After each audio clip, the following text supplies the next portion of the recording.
ശർക്കരപ്പുളി, ചക്കരപ്പുളി, മധുരപ്പുളി എന്നെല്ലാം അറിയപ്പെടുന്ന പുളിയിഞ്ചിയുടെ റെസിപ്പി ഇതാ. സദ്യയിൽ ഒഴിച്ചുകൂടാൻ പറ്റാത്തതാണല്ലോ ഇത്. ഇതിന് വേണ്ടത് ആദ്യമായി ഉലുവ 2 ടീസ്പൂൺ വറുത്ത് പൊടിച്ചത്, 3 ടീസ്പൂൺ അരി വറുത്ത് പൊടിച്ചത്, ഒരു ഇഞ്ചി കഷ്ണം, 5-8 മുളക് ചെറുതായി അരിഞ്ഞത്, പിന്നെ കറിവേപ്പില, പുളി, ശർക്കര എന്നിവയാണ്. ശർക്കരയും പുളിയും നിങ്ങളുടെ ഇഷ്ടത്തിന് ചേർക്കുക. ശർക്കര അല്പം കൂടുമ്പോഴാണ് ഇതിൻ്റെ രുചി കൂടുക. ഇനി ഉണ്ടാക്കുന്ന രീതി പറഞ്ഞു തരാം. മൺചട്ടി അടുപ്പത്ത് വെച്ച് അതിലേക്ക് വെളിച്ചെണ്ണ ഒഴിച്ച് അതിൽ അല്പം മാത്രം കടുകിട്ട് പൊട്ടിച്ച് അതിലേക്ക് കറിവേപ്പില, ഉണക്കമുളക് എന്നിവ ഇട്ട് വറുത്ത് അതിലേക്ക് പുളിവെള്ളം ഒഴിച്ച് അതിലേക്ക് നമ്മൾ ഉണ്ടാക്കി വെച്ച അരിയുടെയും ഉലുവയുടെയും പൊടി അതിലേക്കിട്ട് നല്ലപോലെ തിളപ്പിക്കുക.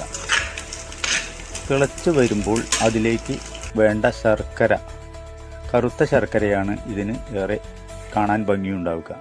ശർക്കര അതിലേക്ക് ഇടുക. അതിട്ട് നല്ലപോലെ അത് തിളച്ച് മറിഞ്ഞ് ഒരു കുഴമ്പ് പരുവമാവും.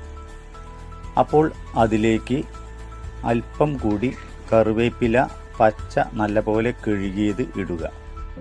കറിവേപ്പില ഇട്ട ശേഷം നമ്മൾ മാറ്റിവെച്ച ഇഞ്ചിയും പച്ചമുളകും 1 ടീസ്പൂൺ നെയ്യിൽ നല്ലപോലെ മൊരിച്ചെടുക്കുക. നല്ലപോലെ മൊരിഞ്ഞ ശേഷം അത് ഈ ശർക്കരപ്പുളിയിലേക്ക് ഇട്ട് എല്ലായിടത്തും ആവുന്ന രീതിയിൽ ഇളക്കി ചേർത്ത് നല്ലപോലെ വെട്ടിത്തിളപ്പിക്കുക. ഏകദേശം ഒരു നല്ല കുറുകൽ പാകമായാൽ മാത്രം അടുപ്പിൽ നിന്നിറക്കി നമുക്ക് തണുത്താൽ അത് ഉപയോഗിക്കാം. അല്പം വെള്ളമൊക്കെ ഉണ്ടായിക്കോട്ടെ, കാരണം അത് തണുക്കുമ്പോൾ അത് നമ്മുടെ പരുവത്തിലേക്ക് വരും. ഇനി ഉണ്ടാക്കുന്നതിന് മൺചട്ടി തന്നെ ഉപയോഗിച്ചാലാണ് ശർക്കരപ്പുളി അഥവാ ഇഞ്ചിപ്പുളിയുടെ അല്ലെങ്കിൽ പുളിയിഞ്ചിയുടെ യഥാർത്ഥ രുചി ഉണ്ടാവുക. അതിൽ തന്നെ ഒരു 2-3 ദിവസം നമ്മൾ പ്രത്യേകിച്ച് അടപ്പോ അല്ലെങ്കിൽ ഫ്രിഡ്ജിലോ ഒന്നും വെക്കാതെ തന്നെ സുന്ദരമായി അത് അതേ രുചിയോടെ നിൽക്കും. അപ്പോൾ ഈ ഓണത്തിന് ഇത്തരത്തിൽ ഒന്നുണ്ടാക്കി നോക്കൂ. നമ്മുടെ അമ്മമാരുടെ കൈപുണ്യം എങ്ങനെയായിരുന്നു എന്ന് ഈ തരത്തിൽ ഒന്നുണ്ടാക്കി പുളിയിഞ്ചി സദ്യക്കായി ഉപയോഗിച്ച് അഷിത് ബ്ലോഗിനോടൊപ്പം ചേർന്നോളൂ.